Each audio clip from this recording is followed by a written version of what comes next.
2026년 4월 3일 금요일, 주님 순환 성 금요일입니다. 오늘의 제1 독서입니다. 이사야서의 말씀입니다. 52, 13. 보라, 나의 종은 성공을 거두리라. 그는 높이 올라 숭고해지고 더없이 존귀해지리라. 그의 모습이 사람 같지 않게 망가지고 자태가 인간 같지 않게 망가져 많은 이들이 즐겁하였다. 그러나 이제 그는 수많은 민족들을 놀라게 하고 임금들도 그 앞에서 입을 다물리니 알려지지 않은 것을 그들이 보고 깨닫기 때문이다. 우리가 들은 것을 누가 믿었던가? 주님의 권능이 누구에게 드러났던가? 그는 주님 앞에서 돋아난 새순처럼 메마른 땅의 뿌리처럼 자라났다. 그에게는 우리가 우러러볼 풍채도 위엄도 없었으며 바랄 만한 모습도 없었다. 사람들에게 멸시받고 배척당한 그는 고통의 사람, 병고에 익숙한 이였다. 남들이 얼굴을 가릴 만큼 멸시만 받았으며 우리도 그를 대수롭지 않게 여겼다. 그렇지만 그는 우리의 병고를 메고 갔으며 고통을 짊어졌다. 우리는 그를 벌받은 자, 하느님께 매맞은 자로 여겼다. 그러나 그가 찔린 것은 우리의 악행 때문이고 으스러진 것은 우리의 죄악 때문이다. 우리의 평화를 위하여 그가 징벌을 받았고 그의 상처로 우리는 나았다. 우리는 모두 양떼처럼 길을 잃고 제 길을 갔지만 주님께서는 우리 모두의 죄악이 그에게 떨어지게 하셨다. 학대받고 천대받았지만 그는 입을 열지 않았다. 도살장에 끌려가는 어린 양처럼 털 깎는 사람 앞에 잠자코 서 있는 어미 양처럼 그는 입을 열지 않았다. 그가 구속되어 판결을 받고 제거되었지만 누가 그의 운명을 생각했던가? 정녕 그는 산이들의 땅에서 잘려나가고 내 백성의 악행 때문에 고난을 당하였다. 폭행을 저지르지도 않고 거짓을 입에 담지도 않았건만 그는 악인들과 함께 묻히고 죽어서 부자들과 함께 묻혔다. 그러나 그를 으스러뜨리고자 하신 것은 주님의 뜻이었고 그분께서 그를 병고에 시달리게 하셨다. 그가 자신을 속죄제물로 내놓으면 후손을 보며 오래 살고 그를 통하여 주님의 뜻이 이루어지리라. 그는 제 고난의 끝에 빛을 보고 자기의 예지로 흡족해 하리라. 의로운 나의 종은 많은 이들을 의롭게 하고 그들의 죄악을 짊어지리라. 그러므로 나는 그가 귀인들과 함께 제 몫을 차지하고 강자들과 함께 전리품을 나누게 하리라. 이는 그가 죽음에 이르기까지 자신을 버리고 무법자들 가운데 하나로 헤아려졌기 때문이다. 또 그가 많은 이들의 죄를 메고 갔으며 무법자들을 위하여 빌었기 때문이다. 주님의 말씀입니다. 하느님, 감사합니다. 감사합니다. 오늘의 제2 독서입니다. 히브리서의 말씀입니다. 우리에게는 하늘 위로 올라가신 위대한 대사제가 계십니다. 하느님의 아들 예수님이십니다. 그러니 우리가 고백하는 신앙을 굳게 지켜 나아갑시다.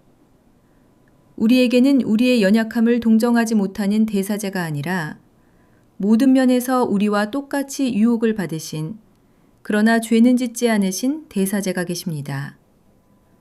그러므로 확신을 가지고 은총의 어저로 나아갑시다. 그리하여 자비를 얻고 은총을 받아 필요할 때에 도움이 되게 합시다. 예수님께서는 이 세상에 계실 때 당신을 죽음에서 구하실 수 있는 분께 큰 소리로 부르짖고 눈물을 흘리며 기도와 탄원을 올리셨고 하느님께서는 그 경외심 때문에 들어주셨습니다. 예수님께서는 아드님이시지만 고난을 겪으심으로써 순종을 배우셨습니다. 그리고 완전하게 되신 뒤에는 당신께 순종하는 모든 이에게 영원한 구원의 근원이 되셨습니다. 주님의 말씀입니다. 하느님, 감사합니다. 오늘의 복음 말씀이십니다. 그때 예수님께서는 제자들과 함께 키드론 골짜기 건너편으로 가셨습니다. 거기에 정원이 하나 있었는데 제자들과 함께 그곳에 들어가셨습니다. 예수님께서 제자들과 함께 여러 번 거기에 모이셨기 때문에 그분을 팔아넘길 유다도 그곳을 알고 있었습니다. 그래서 유다는 군대와 함께 수석 사제들과 바리사이들이 보낸 성전 경비병들을 데리고 그리로 갔습니다. 그들은 등불과 횃불과 무기를 들고 있었습니다. 예수님께서는 당신께 닥쳐오는 모든 일을 아시고 앞으로 나서시며 물으셨습니다.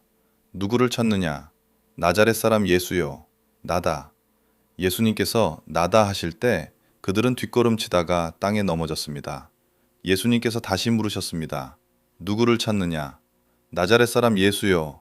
나다 하지 않았느냐? 너희가 나를 찾는다면 이 사람들은 가게 내버려 두어라. 그때 시몬 베드로가 칼을 뽑아 대사제의 종 말코스의 오른쪽 귀를 잘라버렸습니다. 그러자 예수님께서 베드로에게 이르셨습니다. 그 칼을 칼집에 꽂아라. 아버지께서 나에게 주신 이 잔을 내가 마셔야 하지 않겠느냐. 그들은 예수님을 한나스에게 데려갔습니다.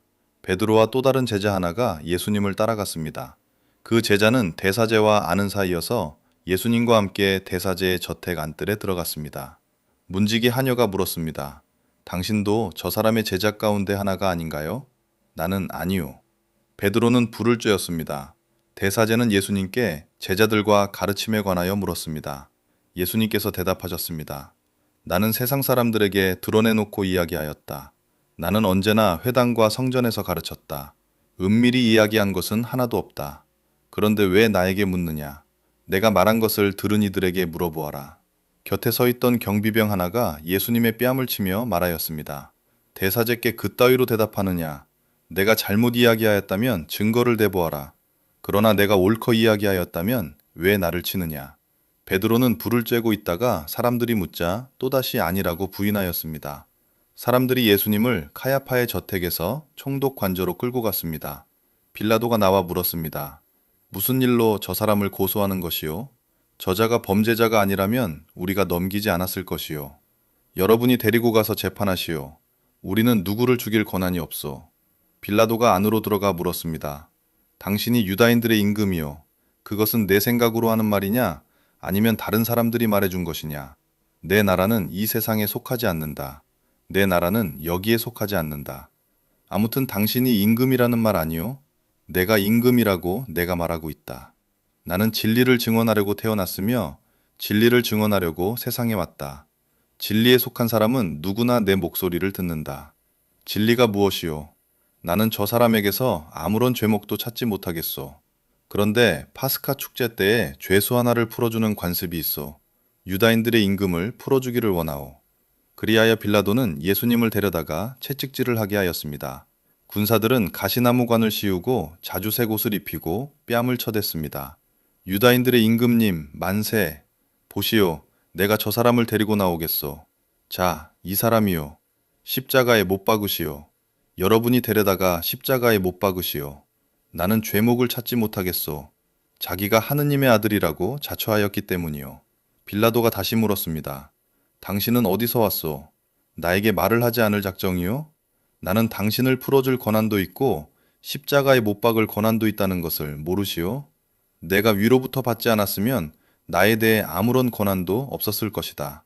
그러므로 나를 너에게 넘긴 자의 죄가 더 크다. 빌라도는 재판석에 앉았습니다. 낮 12시쯤이었습니다. 보시오, 여러분의 임금이요. 여러분의 임금을 십자가에 못 박으라는 말이요. 우리 임금은 황제뿐이요. 그들은 예수님을 넘겨받았습니다. 예수님께서는 십자가를 지시고 골고타라는 곳으로 나가셨습니다. 거기에서 예수님을 십자가에 못 박았습니다. 빌라도는 유다인들의 임금 나자렛 사람 예수라고 쓰인 명패를 십자가 위에 달았습니다. 군사들은 그분의 옷을 나누어 갖고 제비를 뽑았습니다. 예수님의 십자가 곁에는 어머니와 이모 마리아 막달레나가 서 있었습니다. 예수님께서는 어머니와 사랑하시는 제자를 보시고 말씀하셨습니다. 여인이시여, 이 사람이 어머니의 아들입니다. 이분이 내 어머니시다. 모든 일이 다 이루어졌음을 아신 예수님께서는 말씀하셨습니다. 목마르다.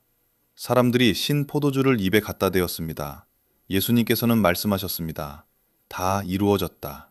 군사들은 예수님의 옆구리를 창으로 찔렀고 곧 피와 물이 흘러나왔습니다. 그 뒤에 아리마테아 요셉이 예수님의 시신을 거두어 아마포로 감쌌습니다. 그날은 준비일이었고 무덤이 가까이 있었으므로 그들은 예수님을 그곳에 모셨습니다. 주님의 말씀입니다. 그리스도님 참미합니다. 찬미합니다. 오늘의 묵상입니다. 김도영 스테파노 신부님의 말씀이십니다.